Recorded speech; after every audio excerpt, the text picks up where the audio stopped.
Salve Regina, Mater misericordiae, vita dulcedo, estes nostra salve. The Lord be with you. A reading from the Holy Gospel according to Mark.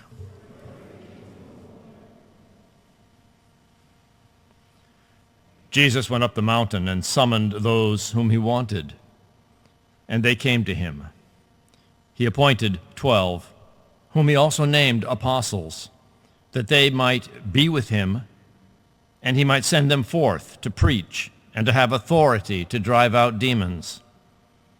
He appointed the 12, Simon, whom he named Peter, James, son of Zebedee, and John, the brother of James, whom he named Boanerges, that is, sons of thunder, Andrew, Philip, Bartholomew, Matthew, Thomas, James the son of Alphaeus, Thaddeus, Simon the Canaanian, and Judas Iscariot, who betrayed him.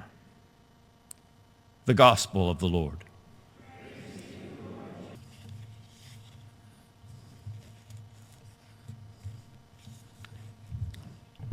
All of us are called to be holy.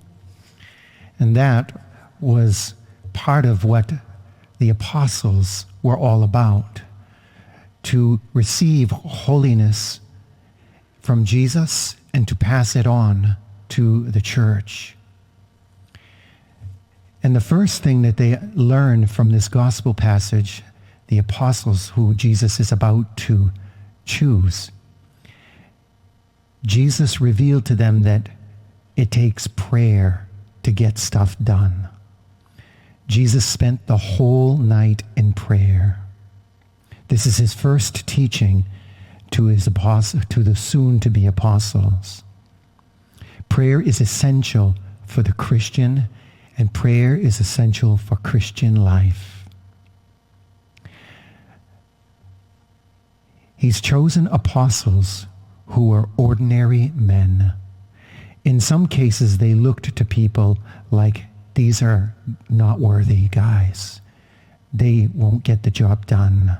However, with grace and faith from on high and the power of the Holy Spirit, they would become extraordinary because of what Christ did to them, filling them with the power of the Holy Spirit. And these are things that are within our reach so that we too could be stellar Catholics, Christians. St. Paul reminds us in his letter to the Corinthians, consider your call. Not many of you were wise by human standards. He's talking about that. He's talking about people who have been chosen, including himself. Paul himself considered a murderer at one point. However, he rose above it with faith and the power of the Holy Spirit. At baptism, we were all anointed with the chrism oil to be priest, prophet, and king. Not necessarily priest as only for the ordained, but we all are a priestly people insofar as it is our job, even in the state of laity, that we would be a pillar of walking holiness in the world. And that is what the priest does. He brings holiness wherever he goes, including the baptized who are the laity. And the prophet, it's somebody who listens to God, who hears God, and actually speaks for God. A person's speech as a prophet is all about building faith. It's about building sensitivity, and it's about being open to the gift and the power of the Holy Spirit, where Jesus says in the Gospels, Don't worry about what you're going to say. The Holy Spirit will give you the words when it's time.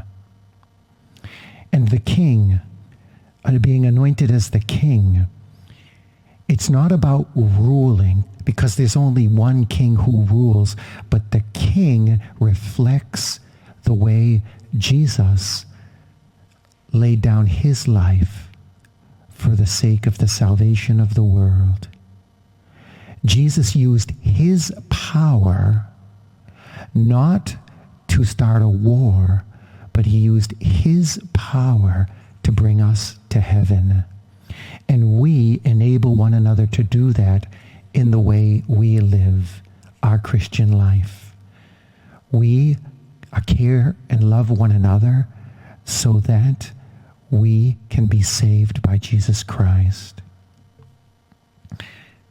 Yes, you don't have to be a religious or a priest or a deacon to have a calling to share in the calling of being a servant of Jesus Christ.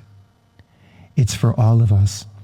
The saint that we celebrate today, St. Francis de Sales, wrote a very large book, if you want to read it,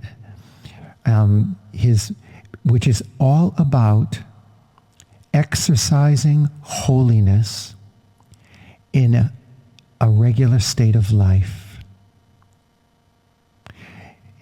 In St. Francis de Sales' time, people thought the only ones who could really pray and be holy are the monks and the priests, or the sisters in the convent. Those are the only people who they thought could pray. But St. Francis de Sales opens the book and reveals to them that there is a way for all of us to be in the spiritual grace of God, our loving Father. And so in our state of life, we reveal Jesus by what we say and what we do. And so if you're a student, be a student who exudes kindness, charity, sensitivity.